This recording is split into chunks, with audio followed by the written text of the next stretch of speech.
Tidak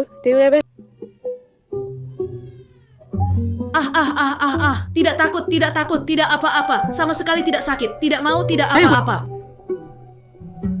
Lihat, sakit tidak? Lihat, jangan hanya melihat anak kecil ini. Dia sangat berani. Baik, saya akan bersikap.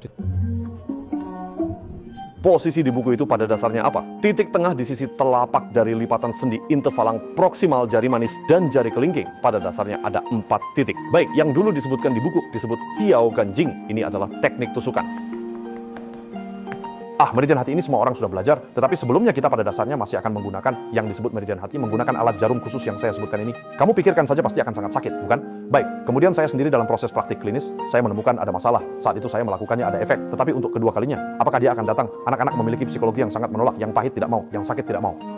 Jadi kemudian dalam proses operasi ini, saya menemukan bahwa saya harus menyelesaikan ini, menggunakan jarum suntik atau jarum kait. Anda melakukannya sekali, anak tidak mau datang, Anda tidak bisa membentuk perawatan berkelanjutan. Jadi bagaimana menyelesaikan masalah ini? Baik, jadi kemudian saya memasukkan jarum cepat, gerakan jarum terbang ini ke dalam 4 angin ini. Jadi saat ini di klinis, hanya untuk 4 angin ini, pertama dari segi penempatan, saya telah melakukan penempatan yang diperluas, tidak hanya 4 celah jari ini. Sebenarnya jika memahami titik-titik lain dalam pijat anak, maka titik tengah garis melintang sendi telapak tangan dan jari, titik tengah garis melintang sendi jari bagian distal, beberapa ini sebenarnya dapat membentuk efek yang mirip dengan 4 angin. Jadi saya juga menyebutnya mirip angin.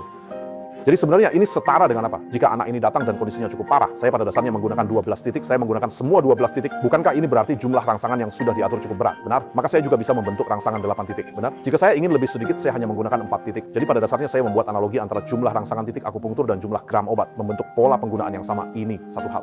Kedua, dari segi alat stimulasi. Jika pasien datang dengan sangat mendesak, misalnya disebabkan oleh gangguan pada meridian hati, seperti bintil akut, benar kan? Sangat mendesak, matanya bahkan tidak bisa dibuka. Nah, anak ini datang saat usianya sekitar 2 tahun lebih sedikit, sekarang sudah berusia 4 tahun. Dokter mata menyarankan untuk operasi, harus dibedah.